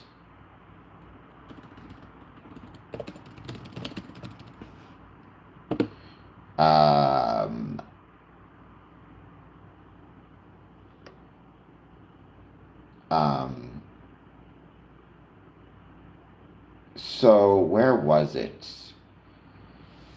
So the Bible, when you talk about Hiram Abiff, the name Abiff isn't mentioned in the Bible. It's just the name Hiram. In the Bible, he's found in 1 Kings chapter 7 verse 13 and 14, and Chronicles chapter 2 Chronicles chapter 2 verse 14, I believe. My opinion is Hiram Abiff was not actually a real person. Rather, it's a composite of a lot of different legends. Even in the Bible, I don't think he was a single individual. I think he was multiple individuals that was formed into one kind of composite person. Because there were a lot of craftsmen who would have worked on a temple the size of King Solomon. Demolay references the last commander of the Knights Templar. Jacques de Molay. Yes, I got the name right. Jacques de Molay. He was the last commander of the Knights Templar. He was consumed in flames when the uncool, evil, cruel king of France ordered all the Templars to be put to death. I mean, as we know, I'm not necessarily religious. I tend to view the Bible more in metaphorical fashion. I know a lot of, obviously, if you're a Christian, you view it as literally true. My suspicion, though, just from my understanding of history, is that it was likely the case that Hiram Abiff, or the craftsman who worked on King Solomon's temple, mentioned in the Bible in 2 occasions. Again, the full name Hiram Abiff isn't mentioned, just Hiram.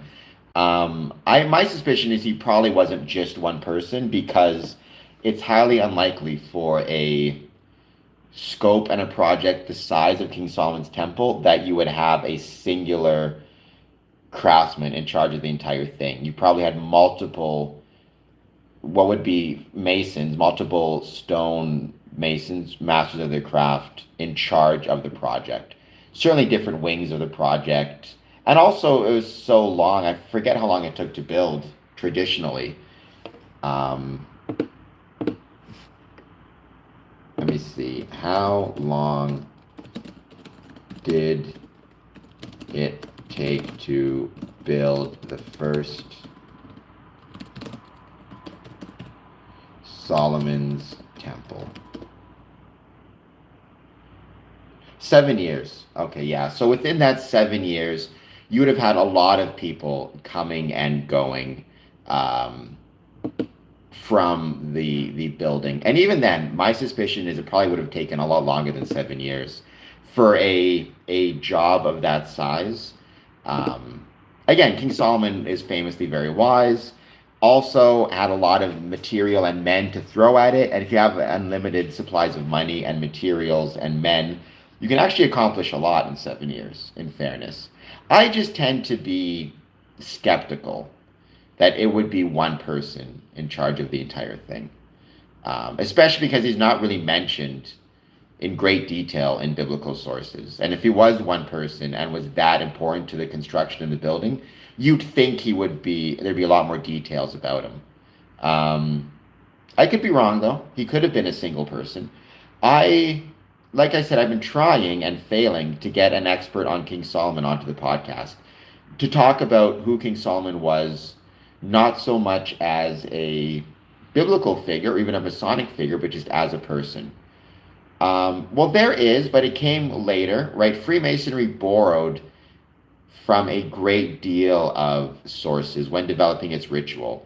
It borrowed from the Kabbalah. It also borrowed from, Islamic traditions, Christianity, obviously, Egyptian mysticism, Stoic philosophy. Primarily what it borrowed from or links to is stone masonry. Most of our symbols and metaphors relate to stone masonry and operative masons. Like the square and compasses, those are stone Masonic tools, right? It even borrowed from Chinese mythology in a couple instances. So ultimately, though, we're all dipping from the same well. We're all taking from the same sources. So whether it's stone masonry or Kabbalah or Freemasonry or Chinese mythology, ultimately we all have kind of a shared understanding of the world and a shared understanding of what it means to be human, and from which we're all kind of borrowing. So Freemasonry borrowed from a lot of different philosophies and ideas, and then later philosophies and ideas and groups borrowed from Freemasonry. Important question, why did I join Freemasonry? To seek for more answers. Makes sense to me.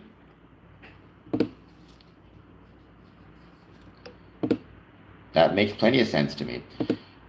4 votes. Are Masonic milestones like joining or becoming a Master Mason life milestones like homeownership? Yes is at 75%. So again, by that definition, by that understanding, then as people delay those other life memberships like homeownership, they'll also delay either being a Mason, or they may join when they're young, but they'll delay some of those milestones that come with Freemasonry, like becoming a Master Mason, becoming a worshipful master, joining a rite, etc., etc.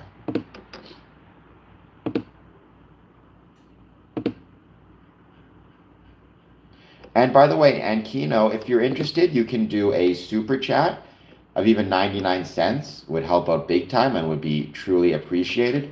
You can hit the like and subscribe buttons. And thank you for being here. As Boss Troll says, being raised was a milestone. So Boss Troll, I don't know what your age is. I don't know, maybe you can speak to this, just what you've seen anecdotally. But we've been just reading, I don't know how much you've seen of this stream, so forgive me for chewing my food twice. But we've been talking about the trend for younger Americans to put off milestones in their life. The 2 primary ones being having kids and owning a home, to later than in previous generations. Do you find in your experience that younger generations are either putting off joining Freemasonry to later times, or do you find that they are maybe joining Freemasonry at a younger age, but putting off milestones related to becoming a Master Mason or becoming a worshipful master or joining a rite till later? Do you find that there's a delay in achieving Masonic milestones equivalent to the delay in things like homeownership and families? In my dream, they put you in a coffin. Well, I mean, I hope that your dream was not a prophecy, because I have no interest in being put in a coffin before my time, nor in being resurrected. That sounds terrifying. Having said that, it must mean that this stream is getting into your subconscious. So there you go. And maybe it's a sign you should join Freemasonry. I tend to be pretty skeptical of signs, but who knows? Who knows how to take it? Or it could just mean um, the subconscious is a crazy place, and who knows why we dream the things we dream. Younger generations, maybe, but the question is, boss, why are they not seeking more light? Does it have to do with the same reason they're not able to find affordable home ownership or find it affordable to have kids? I mean, good for you, Minnie. That's great. Please hit like and subscribe.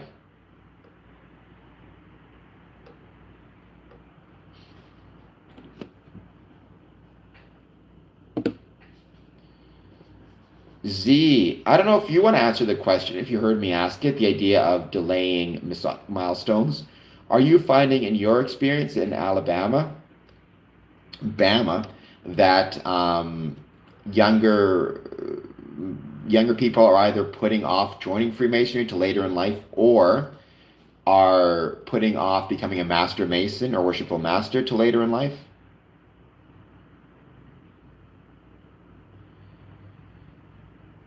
Well, thank you for liking and subscribing.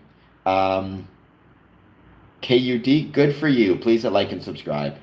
Um, well, there you go. Keep in mind when you're supporting this stream, you are supporting Square and Compass Promotions. My hope is Square and Compass Promotions helps to support Freemasonry, but ultimately it's of service to Square and Compass Promotions for whatever it's worth. I do hope, though, as I grow and as Square and Compass grows, and as we continue to promote the ways Freemasonry was and is relevant to the communities in which it's located, my goal and my hope is that it does provide a service to Freemasonry. Interesting. So, boss, I think you're viewing it more as a moral issue. I would say it's more of a economic issue. I'm less inclined to believe that it's about virtue or lack thereof. I think it's much more about even the idea of they're falling into degeneracy. To what extent is that because everything seems unaffordable to younger generations?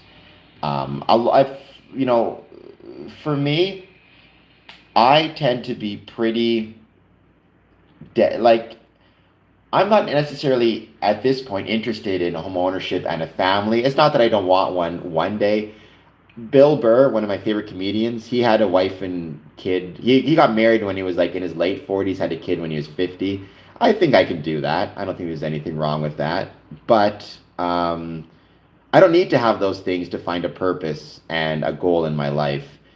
I think for a lot of people, though, especially men, the way they found a purpose and a goal was through home ownership and through having a family. And if they feel that those things are out of reach or out of reach until they're much, much older, they tend to turn to less virtuous pursuits. Um, I would never want to join a club. There you go. Well, I think leaning back and soaking things up is good. But the question is, were you delaying because like, were you delaying but making progress, or were you delaying and not making progress, right? So if somebody joins Freemasonry and then doesn't show up for 5 years and then comes back and says he wants to now get a second and third degree, I would say that is delaying a milestone. If he's showing up all the time and trying to learn as much as he can about each degree, I don't think that's delaying a milestone. I think that's acting in an appropriate manner, if that makes any sense. Um, right? It's what is the time? What is for the length of time? Is it to learn and grow within your current station? In which case, it's not delaying a milestone, or is it you're just focusing on other things like economic stability?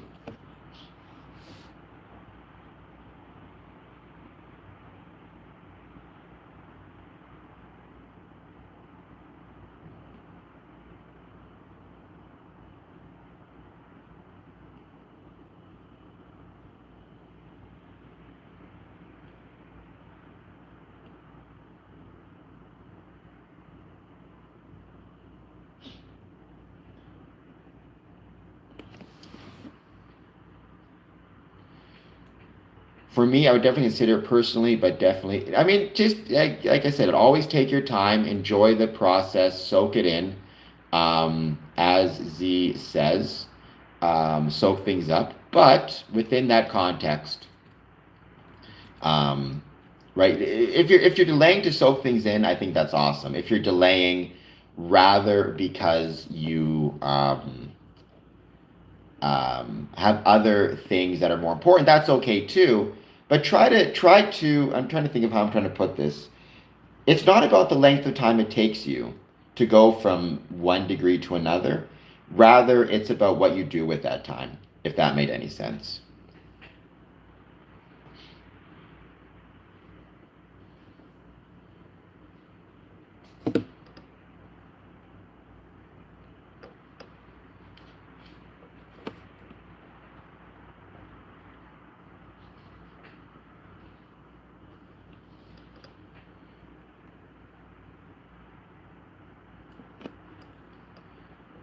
I think people should learn not just, yeah, no, there is a problem. There is an issue with, I call it degree collection.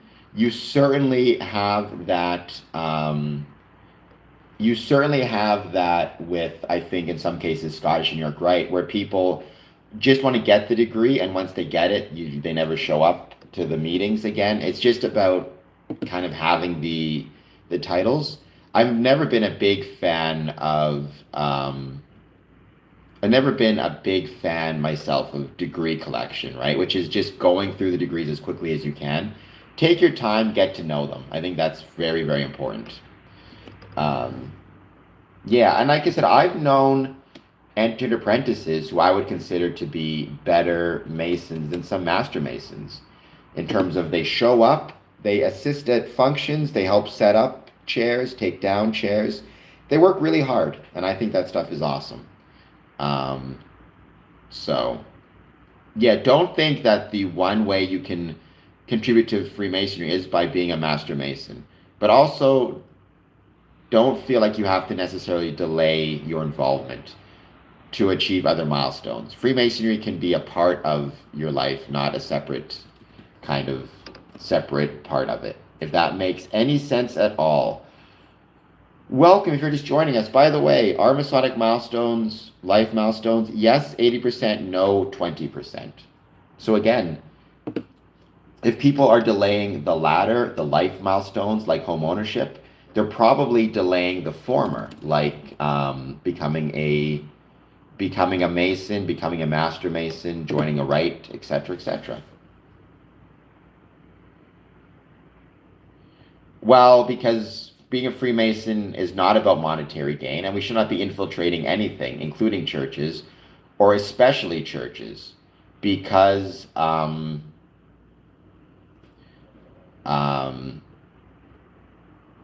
are not a religion. I think when you rush anything, you can have a loss of meaning. That's absolutely the case, Brother Courtney. Um,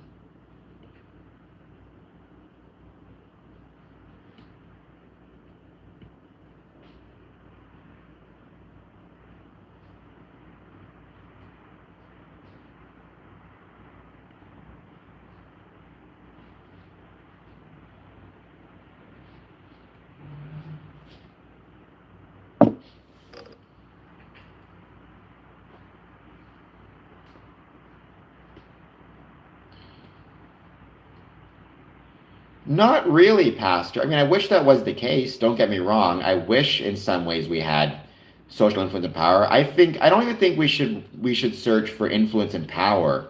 I don't think that's the right thing that Freemasons should want. I think what Freemasons should try to get to fight for is relevance. We want to have high levels of social relevance.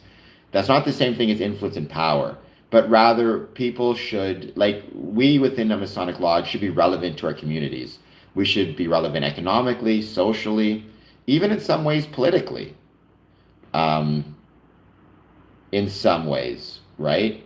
In the sense that, for example, in many small towns, if there needed to be a major town event, if, for example, the mayor needed a location to host a blood drive, a vaccination clinic, collect scrap metal for the war effort in World War I and World War II, the mayor would call the Masonic Lodge and use their space.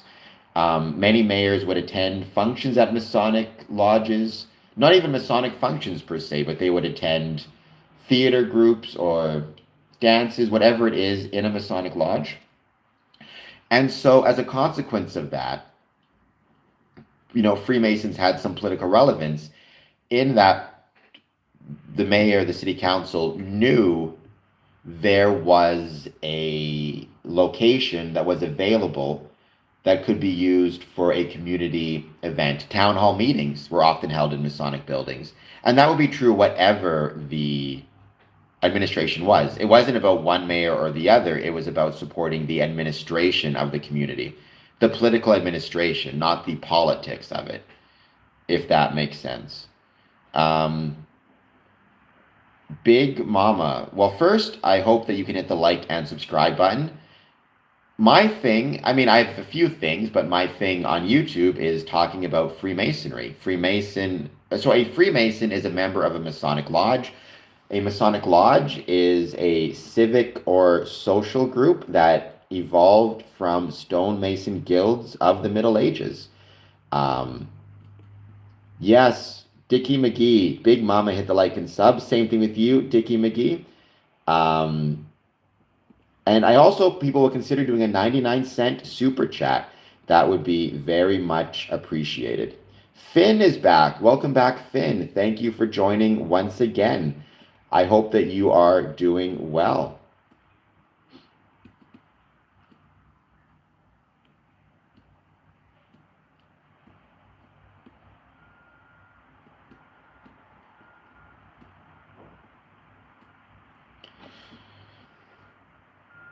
Big Mama, did I answer your question well? Did it make sense? I hope it did. We are not occult masters.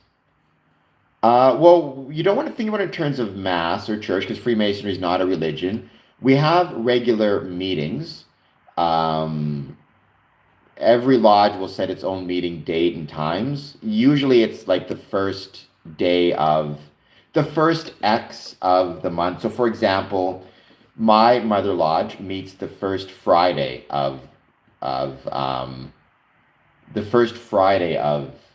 month, except for the summer. So that's our regular meeting.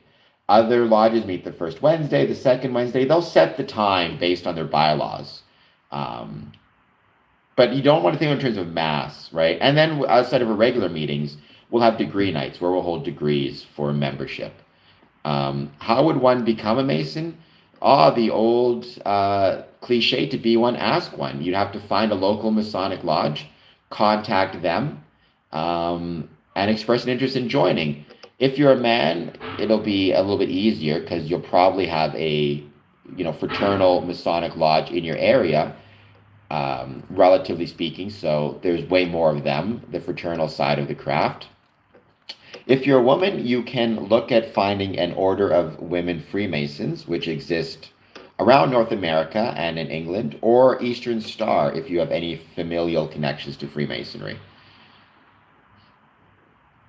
Yeah, I don't know. It depends on the size of your town. Certainly in the 50s and 60s, I would bet money there'd be Masonic lodges in the Irish Mountains, which I'm sure are quite beautiful.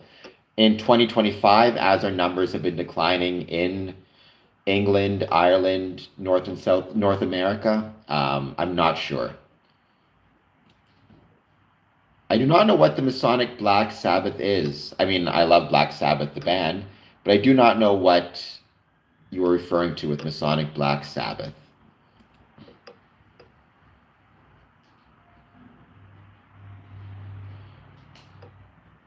I have no idea. Is there a big immigration from Ireland to Australia?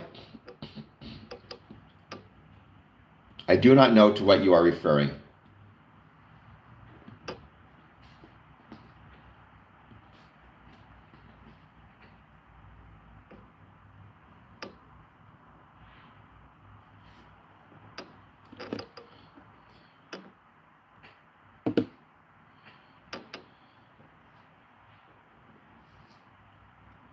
There is actually a lot of Freemasonry in Australia, though. I don't know. I think the numbers in Australia are dropping pretty substantially as well, in fairness. Where the numbers of Freemasons seem to be growing is South America, the Philippines, Cuba. What soft skills? Well, I mean, at the start, I wouldn't even think about it in terms of skill. I just think, well, I guess the skill in terms of the ability to get along with people, right? The ability to get along with people, even if you don't like somebody, the ability to sit with them and not, get all cranky about it if you don't like them. That's probably the main skill at the start. After that, you do have to learn memorization. That's a valuable skill. And then it also depends on what you want to do within the lodge. If you want to take on a leadership role within the lodge, you need to learn how to run and organize meetings, run and organize events, administer, delegate. Those are all really valuable and really important skills. But at the start, I mean, just kind of learn what it is as you go and just focus on being able to work with people. And honestly, whatever skills you have already, the lodge could probably use them. If you're skilled in computers, help the lodge form its website. If you're skilled in carpentry, maybe the lodge needs some work with flooring, right? And its building needs some upkeep. So you probably have skills about which you already have that you can bring to the lodge. If you're good at writing, offer to help the master write his message. I do not know enough about the Quakers. Freemasonry is not a religion, so they're neither Catholic nor Protestant. I know Catholic and Protestant Freemasons. I also know Muslim Freemasons, Hindu Freemasons, Jewish Freemasons, Sikh, Wiccan, Wiccan, Indigenous, right? Freemasonry is not a religion.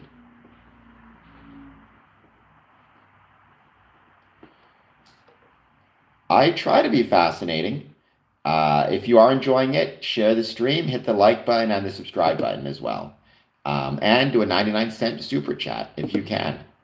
If you can't, I'm just happy that you are here.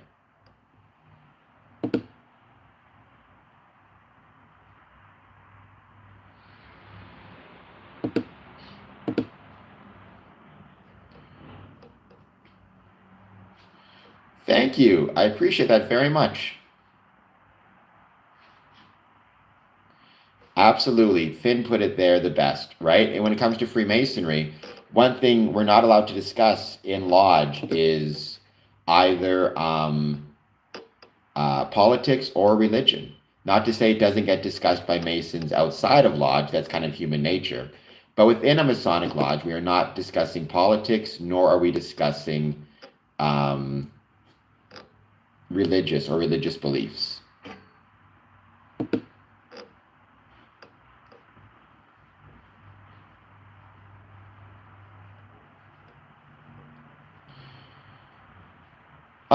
No, I don't solely. I mean, well, because Freemasonry is basically my whole life, it feels like I socialize exclusively with Masons, but I don't have to, and that's not a rule. Most Masons have family and associates. They have their family, they have their work colleagues, they have their friends, they have their other hobbies. So no, no. That's really the exclusive two things. A master can, if things are getting complicated or heated, shut down a conversation. So if, for example, there's a discussion in lodge about, I don't know, event planning and progress is not being made and people are getting emotional about it or cranky about it because they have strong opinions, the master can bang his gavel and say, we're not going to discuss this any further. We'll discuss it at a later date. So that can happen, but the only stated prohibitions are religion and politics for obvious reasons, right? Those are the things that divide people. And we as Freemasons do not want to be dividing anybody, membership or otherwise.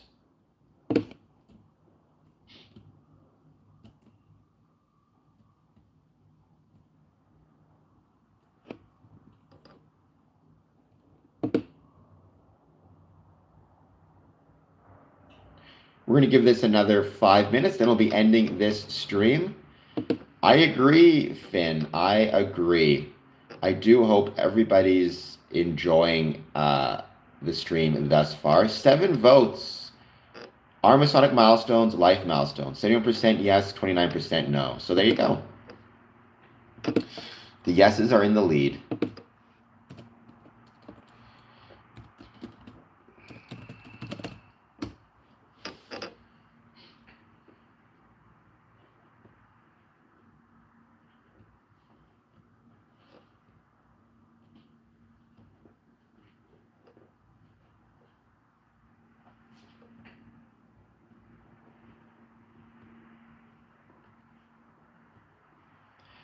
I'm just waiting to see if anybody jumps on. By the way, don't forget, I have my 1 a.m. stream as well. So I'll be back on tonight at 1 a.m.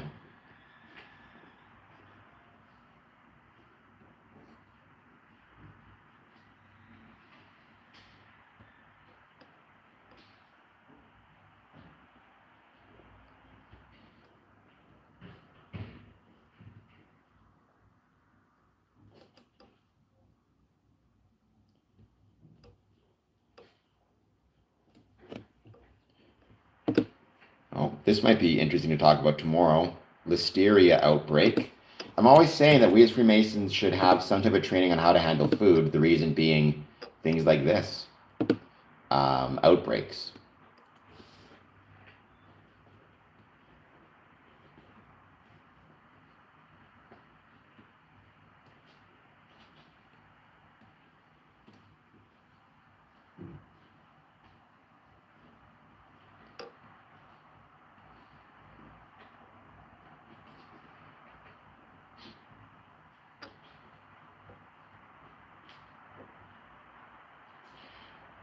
Just giving it a couple more minutes. We've done this stream for an hour 57. It's been great.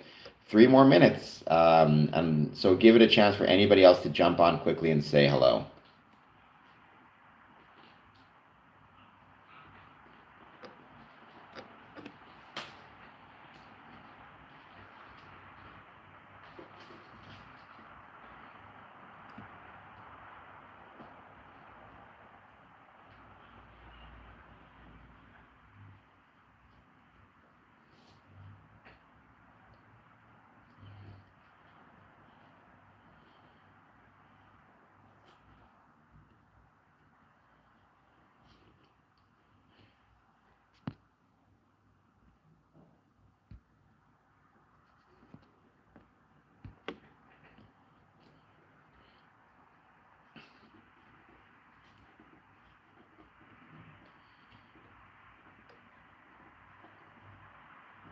All right, go 1 more minute. Just gonna see if anyone else jumps on the chat to say hello quickly. Like I said, I'll be back 1 a.m. I have my meeting tonight, a bunch of work I got to get done, but I'll be back at 1 a.m. So.